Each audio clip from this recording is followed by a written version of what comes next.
what's going on, everyone? Sam Shaw here, founder of Wall Street Mastermind. Excited to be back today with another client interview for you guys. Super happy to have Joe on here with us today. Joe is one of my favorite clients. We've been working together for over 2 years now, actually. And it's been a long journey for Joe. And, he's had a lot of wins along the way. He's also had, obviously, a lot of setbacks along the way. Your typical investment banking journey. But one thing that I can say about Joe is he just never gave up. He always maintained a great attitude, at least as far as I could see, and he just kept going, and ended up getting a really really good outcome for his full time offer, which he just received recently, and especially coming from a non target school, I think I'm super happy for him, and I know he's pretty happy as well. So, wanted to get him on here today to talk to you guys. And I know a lot of you guys out there who are listening are probably in a very similar boat as Joe, or at least where he was, even a couple years ago. And hopefully, some of the things that we talk about today will be beneficial to you and help you out with your own recruiting journey as well. So, Joe, I want to thank you for taking the time to talk to us today, man. Yeah, I'm happy to be here. I'm pretty excited that I got the offer a couple days ago. It's been a long journey, like you said, but really happy how things turned out, and very happy to be doing this interview with you.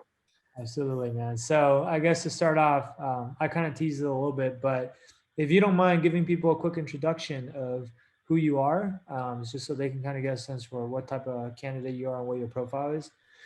Of course, yeah. So I'm currently a senior at UC Irvine. I'm double majoring in business administration and political science, and a little bit of, I guess, my background and how I, joined Wall Street Mastermind.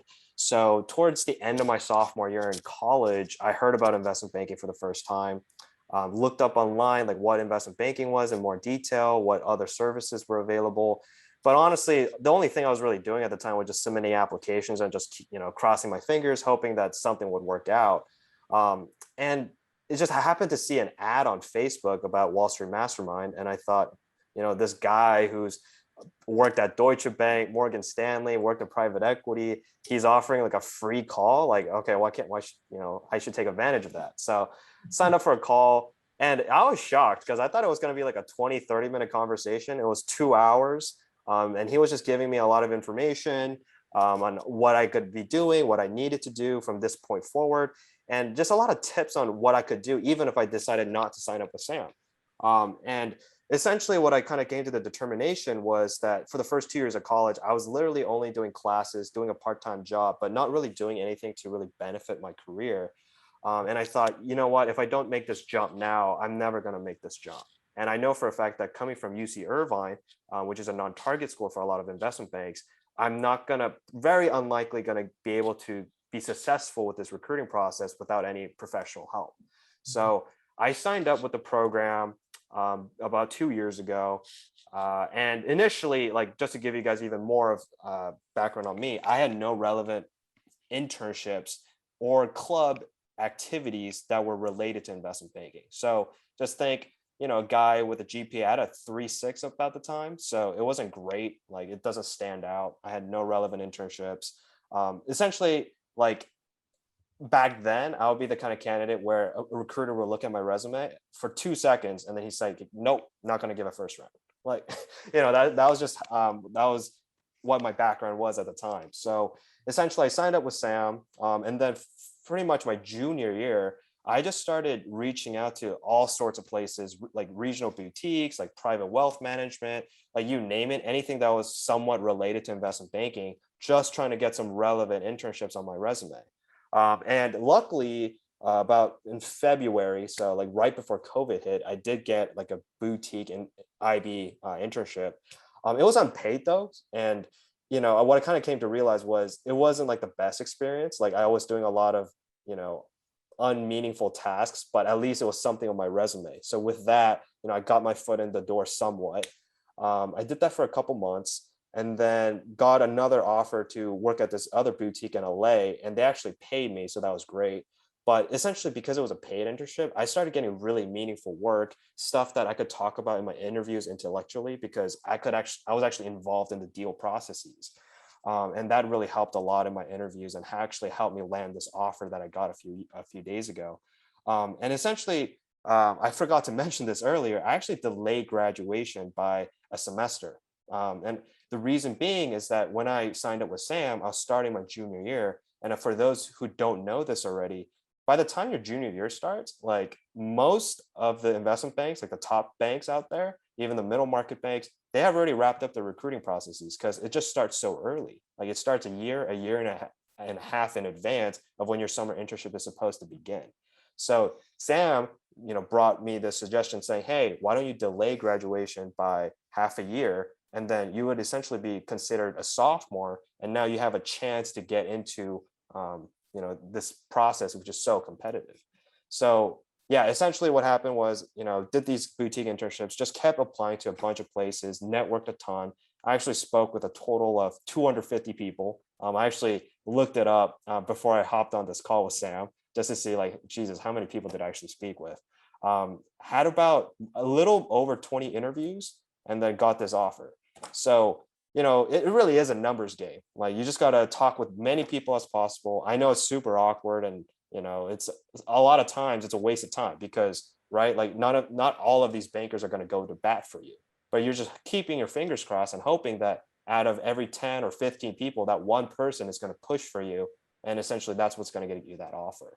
So, yeah, I mean, so going back to what I was saying before, was doing that boutique internship at a place in LA. I actually got a junior summer internship at a middle market bank in San Francisco, but I made the really risky decision to turn it down. And that was like a week of, stressful thinking because, I'll talk with Sam, my parents, like my friends, and I was wondering what the heck I should be doing. But I ended up turning it down and recruited again, got another offer, but it wasn't actually a good of a bank as a bank that I actually got the original offer from. So I was actually a bit disappointed. And then, ended up doing my junior summer internship at another lower middle market bank, a boutique bank in LA, got the return offer, did the full-time recruiting process, and signed with Mizuho's technology coverage team in San Francisco. So that's a quick overview of my background here. Okay, got it. Ooh, like I said, it was a long journey, right? And so that was like a good overview of kind of like from when you first started thinking about banking to then joining Wall Street Mastermind to then everything that happened after Wall Street Mastermind to today having an offer from Mizuho, right? Uh, Mhm. the junior summer internship that you ultimately ended up doing in LA, is that the same firm that you did the paid internship at in LA, or is that two different firms? No, those are two different firms. So essentially, the internship I did first in LA was this place called Ocean Park. It's a bank that really just focuses on renewable energy. Yeah. It was a really great internship. Don't get me wrong, but they couldn't give me a guarantee to come back full time, even though they liked me as an intern, just because they were such a small shop. So went to B Riley in the financial sponsors group this past summer. Got the return but didn't want to go back because ultimately I wanted to be at a tech coverage bank. So I went through the full-time recruiting process and signed with Mizuho. So I'm thankful it all worked out. But I know that some of my friends and some people I'm speaking with, they're still going through the full-time recruiting process, and it's already late September. So not too much time left for seniors right now who are hoping to find an offer. Yeah, at least not if you want to go to like a reputable bulge bracket league boutique or middle market bank, right? Exactly. Yeah. Those wrap up pretty quickly, like at the very beginning of senior year, like you said. I guess let's double click into some of the things that you just talked about, right? So we have Mhm. a better sense. So um, obviously, so you go to Irvine. I still remember like, us talking about this like 2.5 years ago at this point.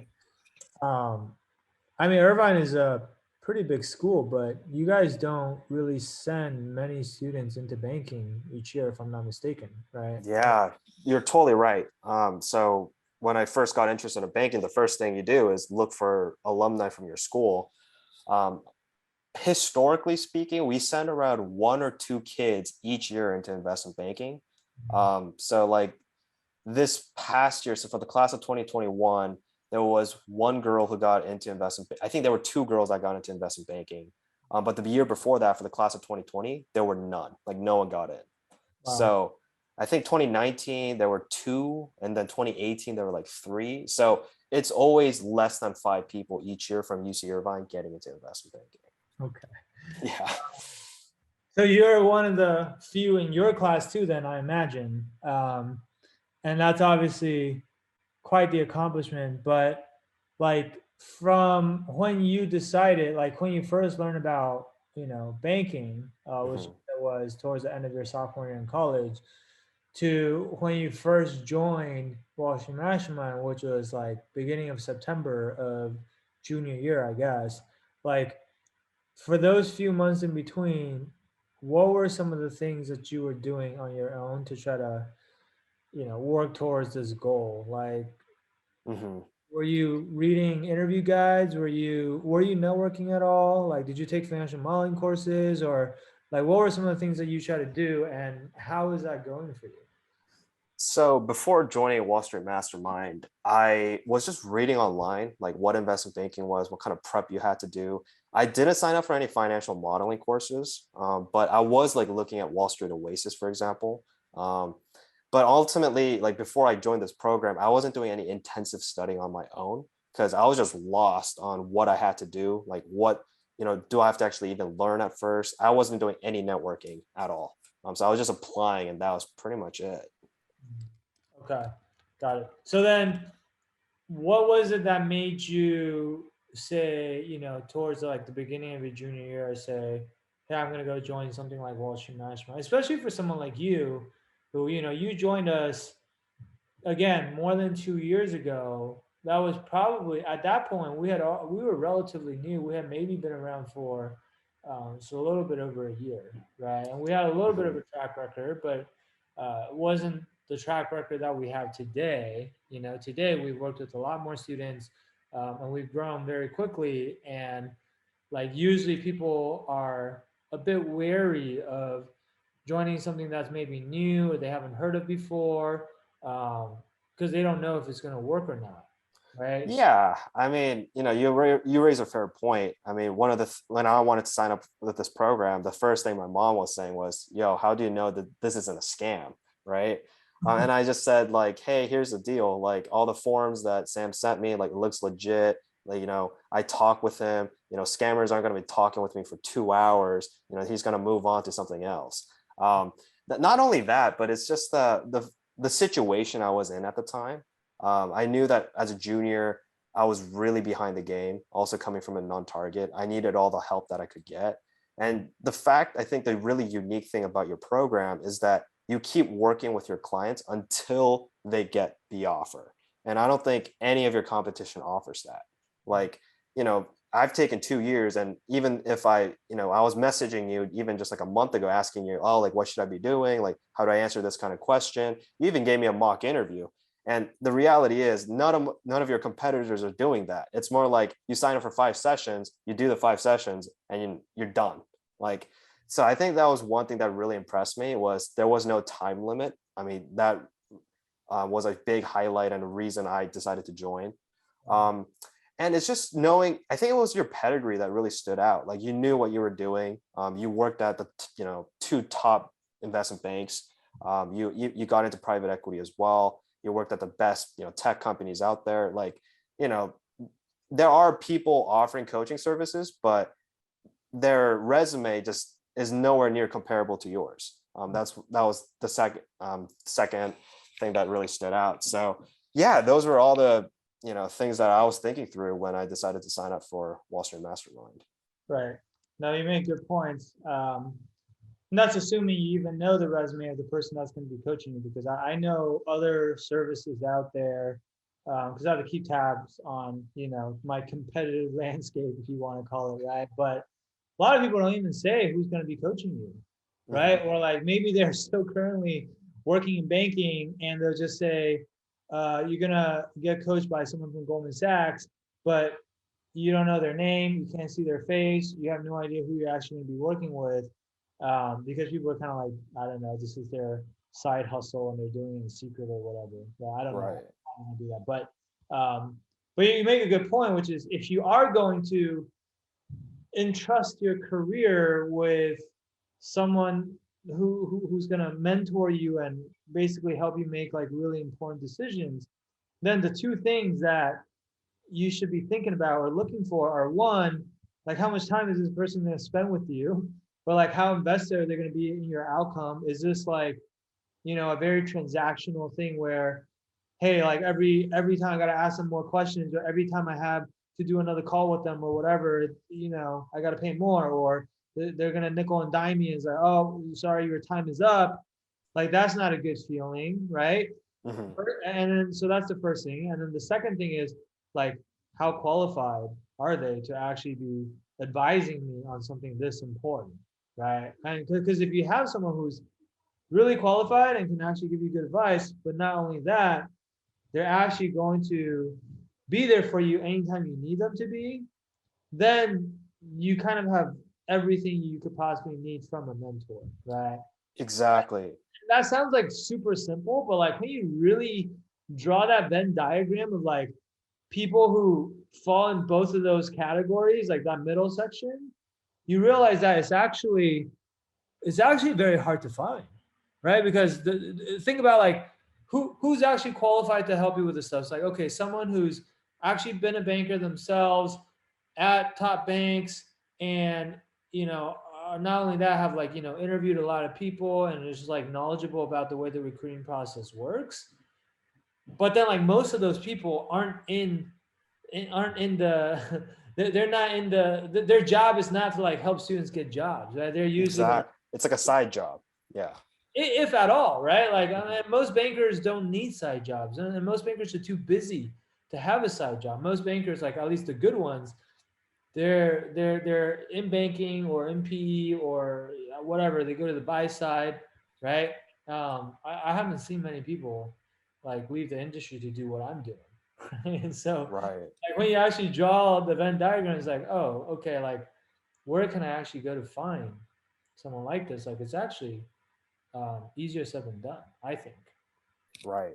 Um, Yeah, I mean, like, for those of you listening in, like, one time I remember I was having like a super day come up and I needed feedback like right away. And this was like a year into the program. And I had like a completely new set of behavioral questions that I really needed Sam to look over.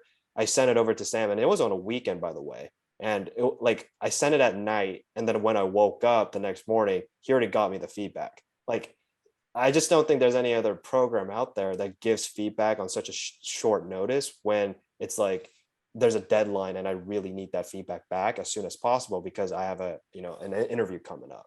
So there's just countless stories I could like recall, but that's just an example of how good Sam delivers to his clients when it comes to feedback and like teaching you how to best prepare yourself for these tough, challenging investment banking interviews. yeah, yeah, no, I mean, thanks for mentioning that. I mean, this we really do try to be there for our students, like as close to 24/7 as you can call it, and just really like we call it unlimited on demand support, right? Unlimited as in there's no limit to how often you can ask us for help, and on demand means like whenever you need it, literally all you do is like send us a Slack message and let us know what you need, right? And so Right. um, people are like always like kind of amazed to hear that, because they're like, well, how can you do that with like so many students or whatever? And the fact of the matter is really like we don't work with that many students. Like we actually, like relative to most services out there, we keep our the number of students that we work with at any given time to a pretty small number. I mean, like over the last 3.5 years or so, like we've only worked with I think less than 450 students. It's not a lot. You think about how many students are actually applying for banking every year.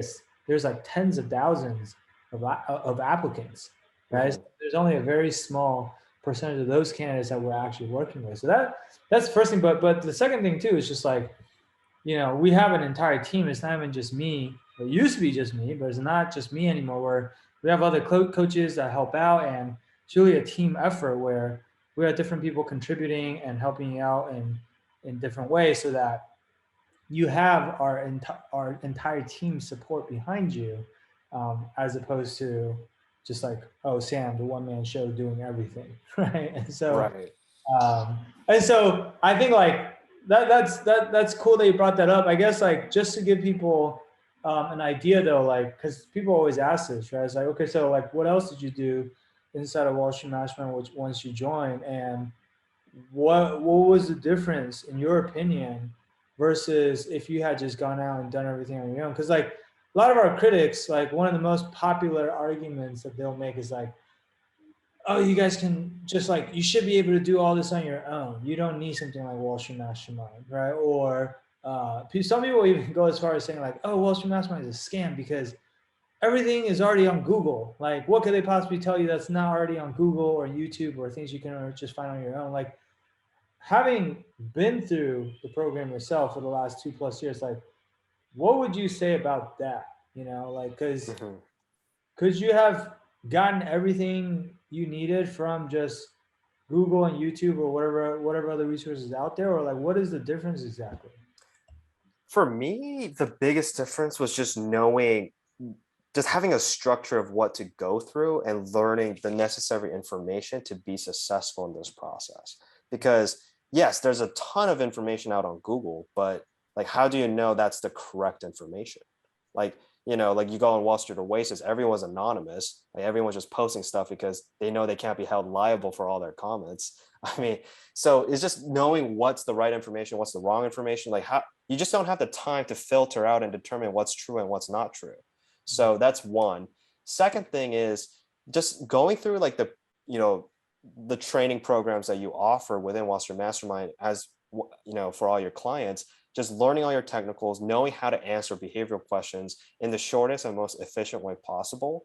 Like, I think that really stood out as well. Just like, for example, technicals, like, yeah, I mean, you could use like the 400 question guide, you can look at Wall Street Oasis or whatever. And I guess supposedly you could eventually get there with your technical knowledge. But the second part, which is behaviorals, which is essentially the determining factor whether you get the job or not, because technicals are kind of a check mark whether you actually pass a first round interview. It's in the super day where your behaviorals determine whether you get the offer.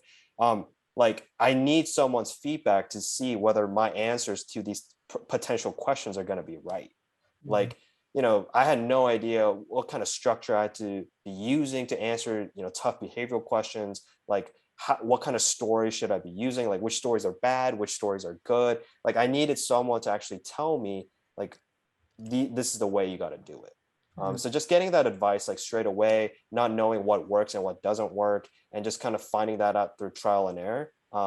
Like, why do you want to waste all that time and potentially miss out on a really good offer that you could be getting if you already got that feedback beforehand, before the interview even happened? Yeah. So yeah, that's what I would say to the critics that, say everything's on Google. Well, I guess, but like, you really got all the time to search all through that? Like, I guess you're really like, you got a ton of free time, because I don't.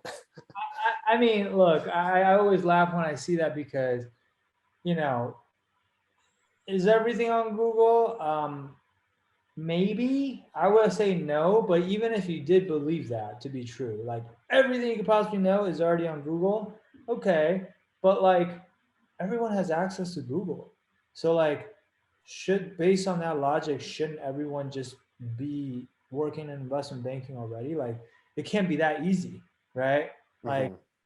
I I used to want to grow up and play in the NBA. Like, can I go on Google and like look up, how to shoot a basketball, or like, what's the perfect jump shot, and how do you dribble like Steph Curry? Like, I mean, I could do that, right? Like that information's out there. There's textbooks, there's videos, there's all these things you can do.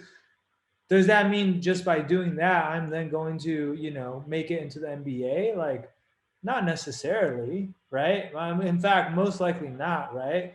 Mhm. Uh, and so that's one thing. But then I think more importantly is to your point, like, it's the personalization aspect, right? Like you use the behavioral answers as an example. And I think that's a good example where everybody's behavioral answers are different. I was like, tell me about yourself. Well, walk me through your resume. Your answer to that question is going to be completely different from every single other candidate, right? Definitely. And what article are you going to find on Google, or what YouTube video are you going to watch that's going to tell you, hey, Joe, for you specifically, this is how you should walk through your resume, or this is how you should talk about this set of experiences, right? Or like, there is no customized, personalized feedback. And that's like, the importance of that cannot be understated. Hmm. Like, definitely. I mean, without your feedback on my behavioral questions, I know for a fact that I would not have gotten this offer from Mizuho. Like, during the super day, I got asked a couple technicals, but all my interviewers wanted to see what kind of person I was, Yeah. right? And like, um, and it really just kind of comes down to the fact that, like, yes, you need to try out a bunch of behavioral answers to see what's the best ones and kind of use them for different kind of situations. But ultimately, how do you know what works and what doesn't unless someone's actually giving you feedback? Unless, like, I guess supposedly after an interview, someone again hops on the phone with you and says, oh, I think that question, the way you answered it was wrong. But just the fact is, these bankers are so busy, they're very unlikely to hop on another call with you and tell you what went wrong. Like, That they're almost, just yeah. right? I mean, think about all the interviews that you went through. The ones that you didn't get offers from, like, how many times did they actually give you real feedback? I Like, think of all the interviews, I think I got feedback from like one bank, and right. that was it. And we always say, like, yeah, you should ask for feedback just because why not? You have nothing to lose. But realistically, we know that the bankers aren't in the business of giving feedback to you to help you get your next interview right or whatever. Like, they just don't care. Exactly. And Yep. so they're not interested in becoming, like, getting into like the argument with you about, oh, this is why you didn't give me a job, but like, and then you start, explaining and whatever, and like, they don't need to deal with any of that, right? And so feedback is like so important, and not just on the behavioral side, but even on like the technical side. Like, when people, um, we probably all had this experience. Like, you're trying to study the technicals, you're trying to understand a certain answer to a question, and you don't understand it, and then you're like, okay, like, I gotta go figure this out. And it's like, who do you ask? Well, I guess go on Google and type in whatever question that you have. And first of all, you need to know what question to ask, because sometimes if you don't ask the question the right way, Google is not going to give you the right search results, right? Right. And second of all, like, sometimes even when you ask the question the right way and then you get all these search results and then you open like 10 different tabs. We've all done this, I swear. You open 10 different tabs and you try to read every single one, and they all sound kind of similar, but it's kind of different. And you're like, I still don't really understand it, and you're just like, well, what do I do now? Right. Hmm. And Yeah. that's And so much harder than if you had an actual human being who you can talk to, who can explain things to you in a way that you can understand it. And you don't have to worry about like spending, hour, 2 hour, 3 hours just on a single question. I think about right. questions you had throughout recruiting. Yeah, I definitely asked over 100 questions just on technicals, to you and your team, and you know, without fail, you guys always reply back and give advice on what's the best concise way to answer such a technical question and like the ways you got to think about it. So, yeah, I mean, it takes time, but just getting feedback on technicals as well was a huge aspect of what the program's about and why it's so helpful. And I think a lot of people might say, like, well, I got time. Like, I don't care. I'll spend more time. Right. I think like what a lot of people don't realize is the value of time in investment banking recruiting is not just like, oh, do you want to work a little bit harder? Like, you got to work hard no matter what. Right? Like, Hmm. even with our help, you had to work super hard. Like, it wasn't like this thing just got handed to you and then you just became one of the three people in your school that got into investment banking. Like, it was not like a walk in the park. Right? Like, you got to work hard. Yeah. It's not even about that, but it's the fact that like you mentioned earlier, you didn't join Wall Street Mastermind until junior year, and because of that, you decided to delay graduation by a semester, right? So that you can actually have enough time to recruit for that junior summer internship. Hmm. But like that's that costs you an extra semester in school, right? And that costs you, more tuition, right? Like there's a cost associated when you have to spend more time. And not only that, to your point, the reason why you did that was because most of the top banks had already finished recruiting by the time you even started, right? Exactly. And so for Yep. people who are starting earlier, let's say someone who's starting freshman year or sophomore year, even then, time is of the essence because if you can get the offers sooner, then it's more likely to be a better offer. It's more likely that it's going to be a bulge bracket or elite boutique bank, right? Versus a middle market bank, or it's more likely to be a middle market bank as opposed to a regional boutique bank. It's just like that's actually the value of being more efficient and saving more time. It's not even just oh yeah, you have it a little bit easier, but it's like the possible outcome to you is a lot better. The opportunity set is better. And Exactly.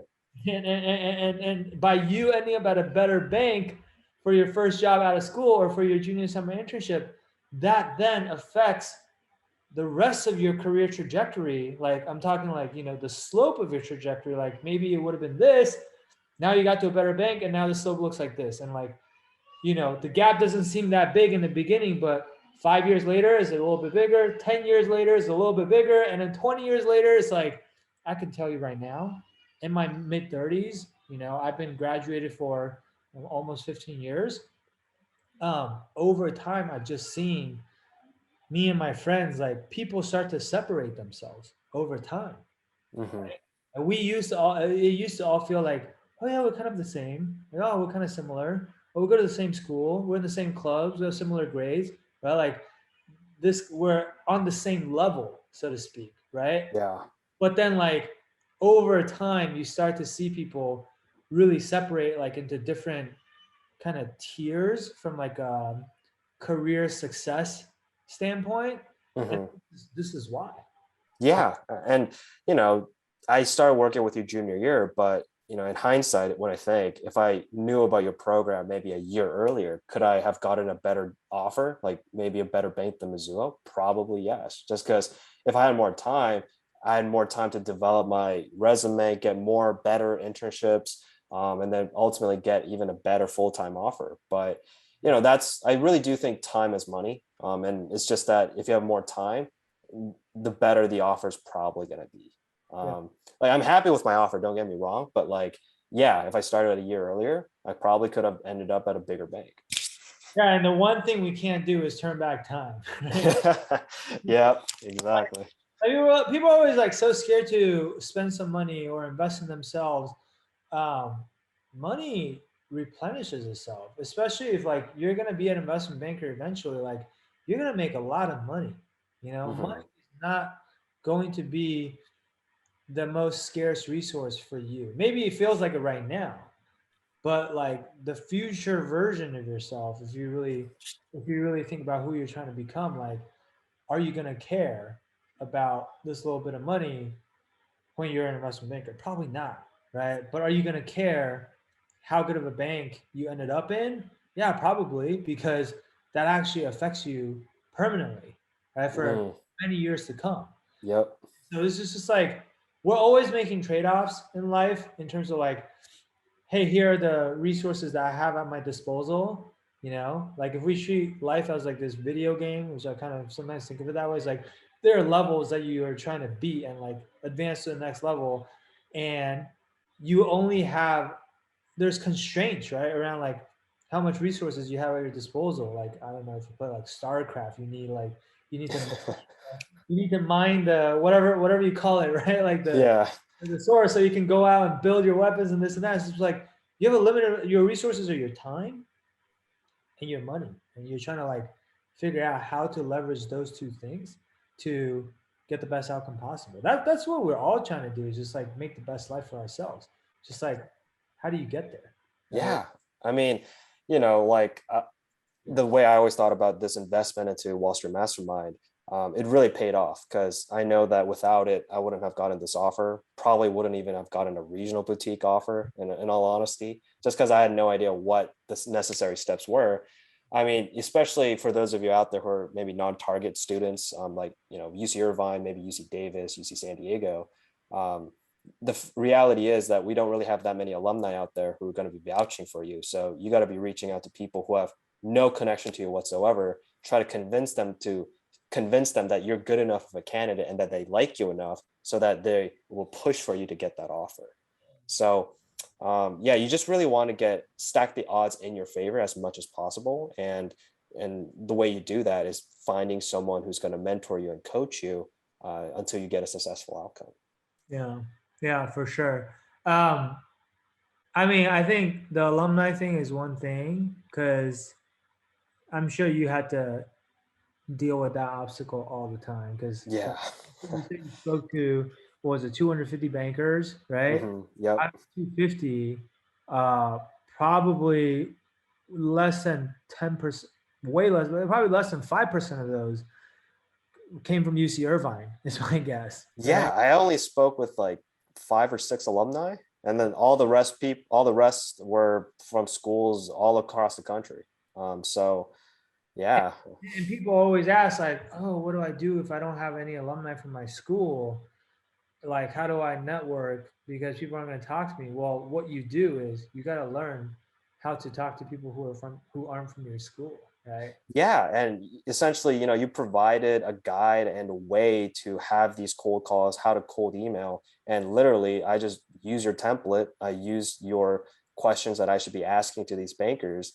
And yeah, like in the beginning, I was a bit rough on the edges, didn't have the most productive, but over time, after speaking with dozens of bankers, you just keep getting better and better at it, and then you just get more successful calls. Like I went from having conversations that lasted maybe 10 or 15 minutes to towards the end of full-time recruiting, I was regularly having conversations that lasted for 30 minutes. So yeah, even cold calling, I did, I didn't even know how to do it, but you taught me how to do it. So there's multiple steps in order to be successful at investment banking. And you teach every single one. So, I mean, I mean, why would you go somewhere else? we really try to be thorough in terms of we thought about everything you could possibly need, and then we make sure it's in the program so that whatever questions that come up, you're able to find an answer.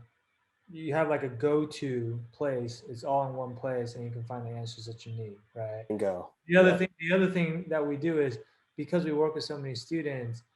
I mean, over time, we continue to add more and more stuff to the program because, like, sometimes new questions come up because we're working with so many students, and sometimes questions that you don't even think of, but someone else thought of it because they have that question, and then they ask it. And then usually, if like enough people start asking us the same questions over and over again, that's our cue, right? We're like, okay, a lot of people have this question. We probably need a training on this in in the program, right? Right. So at Yeah. this point, though, because we've been doing that for like almost 4 years, I think there are very few questions, if any, that hasn't been asked already. Like it's just I want to say we've almost seen it all, right? And of course, like things change and new things come up. Like banks 2 years ago, banks came out with higher views, and I learned how to do that. Then banks came out with pi metrics, and banks came out with new things all the time, right? But like Yeah. the other benefit of being in a program like this is that if you were at a school like UC Irvine, where there's literally only like 2 or 3 people get into banking every year, like how are you supposed to be in the loop or stay in the know on all the latest happenings or like what's going on in the industry or how is the recruiting process changing or what's going on with the different banks recruiting timelines or who's asking what type of questions like I have an interview coming up, how do I know what questions to expect? Like you don't have any of that, right? versus Yeah. Versus here in Wall Street Mastermind, it's like you have the collective experience and brain power of everybody that's in this community, which at this point is 400 plus strong, and everybody kind of collaborates and contributes intel to each other, and everyone's kind of like it's. I don't know what you think, but at least sitting from where I'm sitting, um, it's not like this cutthroat thing that you would. Yeah. Definitely not. It's not like, I mean, I've heard of the cutthroat culture at some, schools, and students trying to, beat each other for particular offers, but it's really not like that at Wall Street Mastermind. It's, like, for example, one student might post, "Hey, when is Deutsche Bank starting its recruiting process?" And usually even at least like three people respond to that question and say, "Hey, this is what I heard. This is what I heard. I think you're right." Like, everyone tries to help each other out. I try to do the same. Like, for example, one time another client at Wall Street Mastermind let me know of a bank's process that only he knew about because there was a posting for his school's handshake that didn't pop up on mine. So I cold emailed to that bank and somehow got into the process, but I wouldn't even have known to do that had he not told me about it. So, Right. like, everyone's just very supportive of each other. And I've even had, several mock interviews with a few of clients at Wall Street Mastermind, and we all help each other out. And funnily enough, all the people we did mock interviews together with, we all have offers now. Yeah. So yeah, it's just I think it's probably the most successful community of students who want to get into banking. Whatever mock interview study group that is, I gotta know who's in there, and so we can get everyone else to join it too. Because whatever you guys, Yep, yep, uh, yep.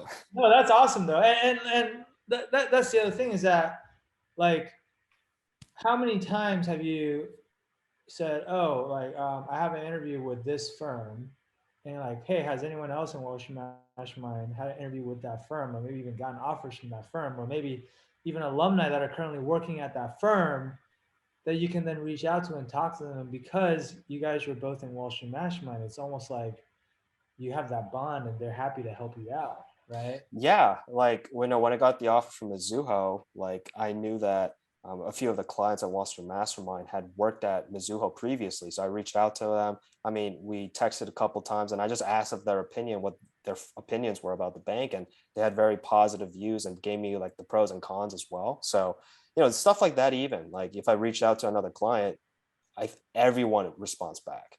So that's also been super helpful. Yeah, I think that is like this community aspect. I think cannot be overstated. It's just like it's a high quality, very supportive, very collaborative community without all the noise, right? Because like, yeah, sure, you can say like Wall Street Oasis community, but I would say it's a lot less. Like, there's a lot more noise on there because Hmm. there's a lot of people on there. You don't know who's who. You don't know who's successful, who's not, who's gotten offers where. Anyone can say anything. They can do anonymously. Like, there's just less accountability. Whereas Right. here, you know exactly who you're talking to, and we just have, because it's a smaller, more intimate environment, and everyone invested in themselves to be here. Um, there's just like more of a bond, I feel like. And we didn't know this was going to happen when we first started building it, but it just kind of organically became that on its own, Yeah.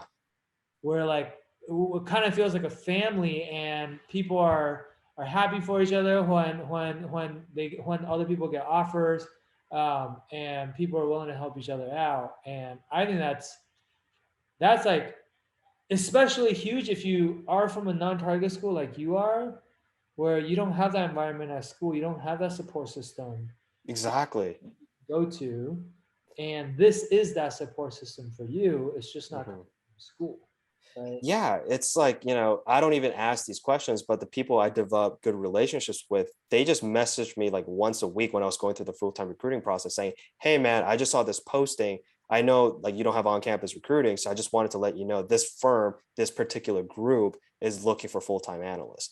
Like, you know, I would not even have known this information, but we just developed that great relationship to the point where they're willing to help me out even without me asking for it. Yeah, So that's another great thing about the program. yeah. And I think like people are probably wondering like, well, how do you like meet these people? How do you become friends with them and whatnot? It's because like in addition to the one-on-one coaching, which obviously you get a lot of, Hmm. we also do a lot of stuff in groups as well, right? Like whether it's like our weekly calls, like we call office hours, where you can go on office hours and ask questions. You can actually go on office hours and see other people get mocked, right? And watch their mock interviews and kind of be like a fly on the wall. There's also like the Slack channels, obviously, where everyone can talk to each other. And so that's what, like, those interactions, and like you said, it's like when you give back to the community and you're helping other people out, then they start to recognize who you are, and then next time you need help, they're willing to help you out, or maybe someone else helped them out and they want to pay it forward. And then you start to build these relationships, which become real relationships, and in the future, honestly, I mean, this is just the beginning, right? Like right now, Wall Street Mastermind is a few hundred people in it, but eventually we're gonna have a lot more people in this network that you're gonna be a part of. And in the future, I just envision like all these people that start their career on Wall Street that are very successful, and maybe some of them stay in banking, maybe some go to the buy side, maybe some go and start companies, do other things, whatever. But like those are gonna be really, really good people to know, whether it's from a standpoint of like, oh, hey, like, finding out about job opportunities. Like, I can't tell you, like, you said, oh, I have really good pedigree and I have a really good resume. Like, a lot of those jobs that I have on my resume, I got through people in my network. Like, Hmm. I went from DB to Morgan Stanley because there was someone in my network who wasn't even like that close to me. He's like an acquaintance. He was working at Morgan Stanley. He was the one that told me about the job. I wouldn't have applied for it if I hadn't known him, right? Or Hmm. like my job at Square got through someone in my network. My job at GitHub got through someone in my network. Like all these jobs, like I got, and even like GI, I knew someone at GI when I applied. And so it was almost like every single job, now that I think about it, I got through someone in my network. Yeah. Right? And Hmm. that's how like your network can really help your career. Um, and not even just for your career, like for I've had like investment opportunities just through people in my network, and I made six figures on that investment. And in the future, like I have some investments right now that I haven't exited yet, but like investments in private startups and whatnot. But they've raised more. Like I invested in the Series A, and now they're on Series D, and every round the valuation keeps going up, and Right. like that could become a seven-figure return. It's like the type. This is why people say your network is your net worth, right? Right. Like you just, I cannot overstate the importance of knowing the right people, and also you have to be BFS with them. In my experience, actually, like a lot of the jobs and investments and things like that that I've gotten have come from loose acquaintances, you know, Right. like Hmm. loose connections, like not like my best friend or whatever. And so that's what I envision Wall Street Mastermind to be in the future, especially as you guys all get older and you guys have all been working for a while, you guys become more and more successful. This is a virtual cycle almost. It's just like, um, it's just a great thing to be a part of. Right? Long story. Yeah, exactly. Like, yeah, it's just a community where you just keep on sharing information that is actually vital to be successful. Like, I'll give one more example. Like with other clients, like one time, he had like a super day with a bank, and he got like 20 really difficult technical questions, and he shared that with me, and I was like, whoa, I've never seen this before. It's not in any of the guides. And I was like, wow, this is super helpful. Thank you. And then like a couple weeks later, I had a super day. I got a couple tough technical questions. I shared that with him, and he was like, wow, this is really helpful too. I've never seen this before. So Yeah. even just that, like, because banks, they're getting smarter and smarter each year. They know people are studying the same questions. They're going to be, thinking, okay, how can I trick them up? How can I ask questions that they never heard before? And the only way that you can really practice for those, if you have someone who's gone through that experience and share those questions with you, so that you can see what the latest trend of what kind of technical questions that they ask. So that's another big one. No, that's a great example, and that's also why the people who are still just memorizing the 400 questions guide or whatever, that those tactics used to work like 10 years ago, or like back when Hmm. I was in college. If you can just memorize the entire guide, you're good, right? Yeah. Nowadays, it's become so competitive. Everyone reads those guides. The interviewers know that, so they're going out of their way to not ask you the exact same questions that they know you've already memorized.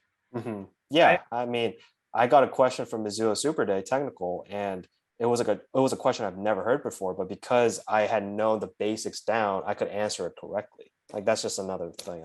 Yeah. Right. You have to learn the underlying concepts to the point where you're able to explain the concept and teach it to other people. If Hmm. you do that, then they can ask you whatever questions they want. It won't matter, right? But if all you're doing is still memorizing the exact words or sentences to say in response to a specific question, like that's not going to work. Yeah. It's not going to work anymore, at least. Hmm. And like talking about like sharing questions and whatnot, like that's why we have like our own interview questions database where there's like, I think, I don't know, like hundreds of entries in there now where every time someone like has an interview, they go in and they like submit the list of questions they got. What firm is it? What round is it? First round, super day. What location is it? And then so you can go and refer to that database if you ever have a interview coming up to see if you can get a clue for what you might expect, right? Yeah. Hmm. And so pretty much like all these things are like just designed to help you out and just give you that little extra bit of an edge, right? And everything adds up. And honestly, in banking recruiting, like what we've seen is a lot of times it's all in the margins, right? Oh yeah, 100%. Like there was one time where I went through a super day. I thought I was going to get it, and I got an email saying I didn't get it, and that was the one bank that actually got on the phone with me and gave me feedback, and he said, "Hey man, you were like on the top of the list. It was you or another candidate, but it's just that he had a slightly better brand name internship and he went to a target school. It wasn't he performed better in the interview. It's just he was better on paper, so we decided to go with him. Like it really is fine margins, and that could really determine whether you get it or not. So And that's a great point. It's like a lot of times I think people don't realize this because the outcome seems binary. Like you either get the offer or you don't, right? But a lot of times, sometimes like the separation between the person that got the offer and the person that didn't is literally just like something tiny. yeah. And so if you could have just been a little bit better in some area, right? Whether it's like your resume or the school you went to, or your GPA was slightly higher, or you answered the question a little bit better. Like every little thing counts. Is Oh my yeah. right. Hmm. And even like not like getting offer or not getting offer. Like sometimes like the difference between you getting, I don't know, like me back in the day when I got Deutsche Bank as opposed to Goldman Sachs. Like, was the guy that got Goldman Sachs that much better than me? Did he know that much more than I did? Like, no, not really, right? But Hmm. he probably was just a little bit better than I was, right? And so Yeah, people might exactly. say, oh, it doesn't make that much of a difference. Yeah, I can learn all this stuff on my own. Yes, maybe you can, right? But you got to ask yourself, like, is there any doubt in your mind that you could be better if you just had the help and guidance of someone who's an expert at this entire process versus if you were trying to figure everything out on your own? Right. Yeah, exactly. Like, I thought 2 years into this program, I pretty much had it down by now, but you gave me a mock interview like a month ago, I think, and you still gave me pointers on what I could do better. And like, that's the thing, you can always improve. And that's how you improve. You have a successful coach that can coach you. Right. Exactly. Yeah.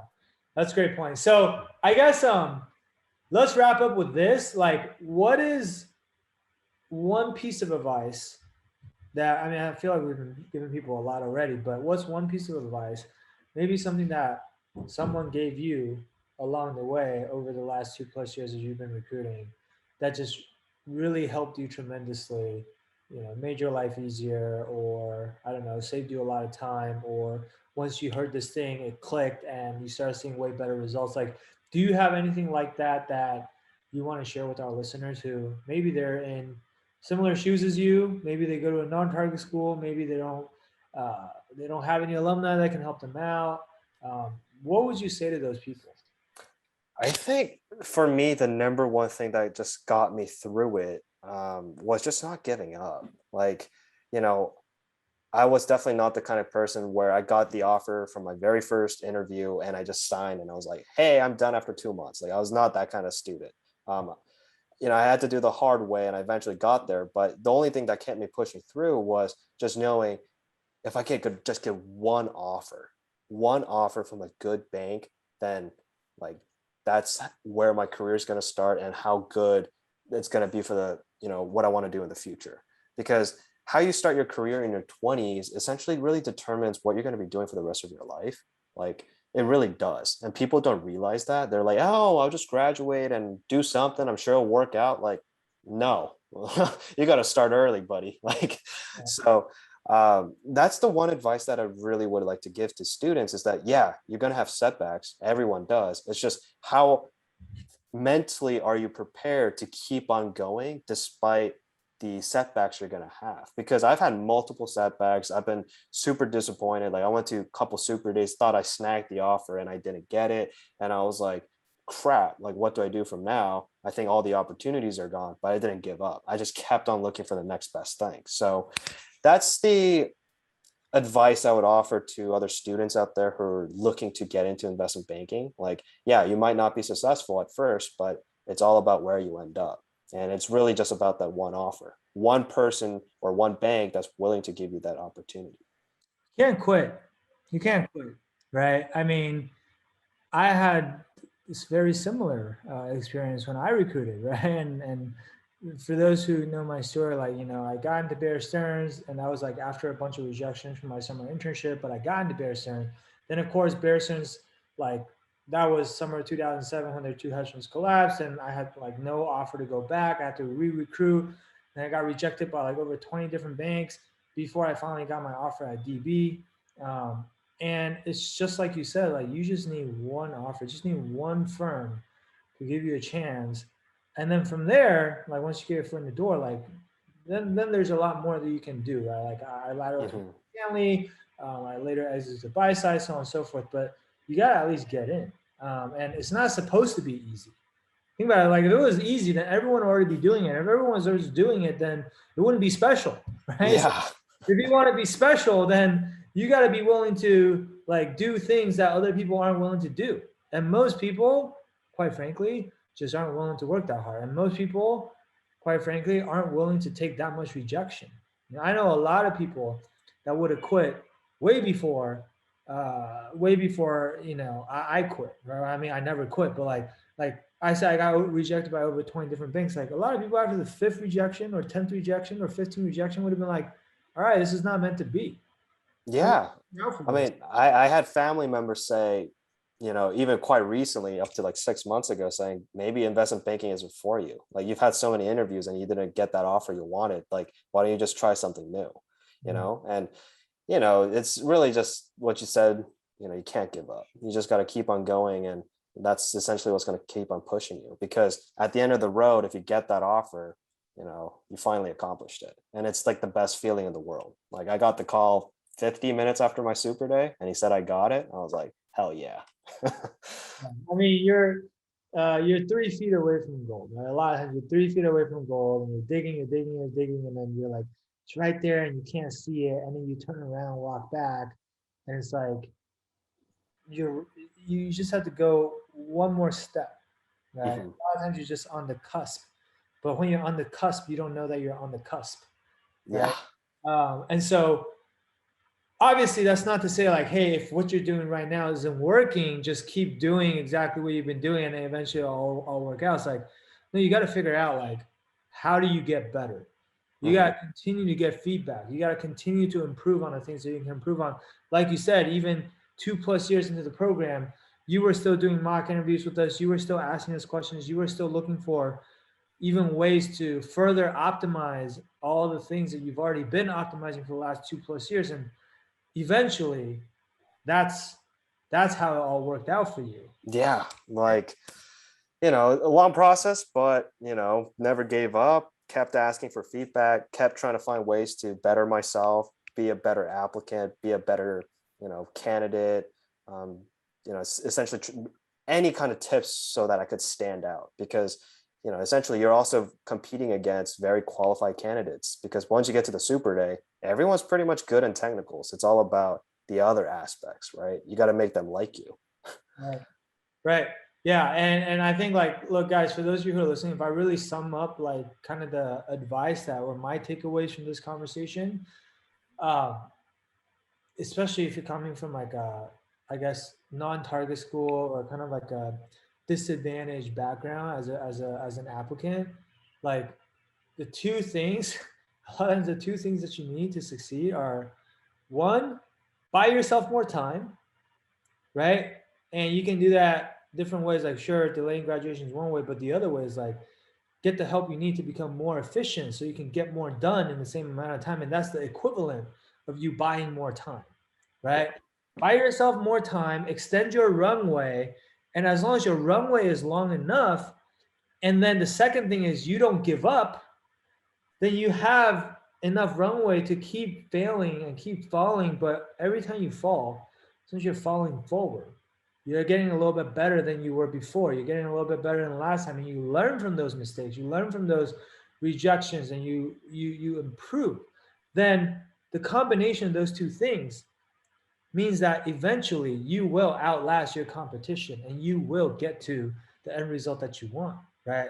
If you don't have enough runway and you keep failing and failing and failing, and then you run out of time, it's like, oh, recruiting's over, then that's not good enough, Yeah. right?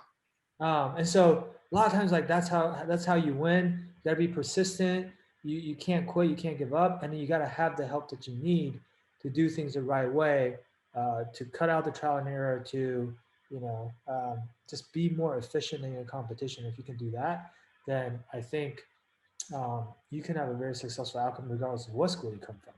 So if you're still listening to this and what we're talking about here today resonates with you, I want to encourage you to reach out to our team to see if we can help you accomplish a similar outcome that Joe has been able to accomplish. And before you actually even talk to our team, in fact, what I want to encourage you guys to do is you can actually schedule a free virtual coffee chat with one of our alums, like an alum that's already gone through Wall Street Mastermind. They've already finished recruiting for banking. They've been successful, and they were just in your shoes not that long ago.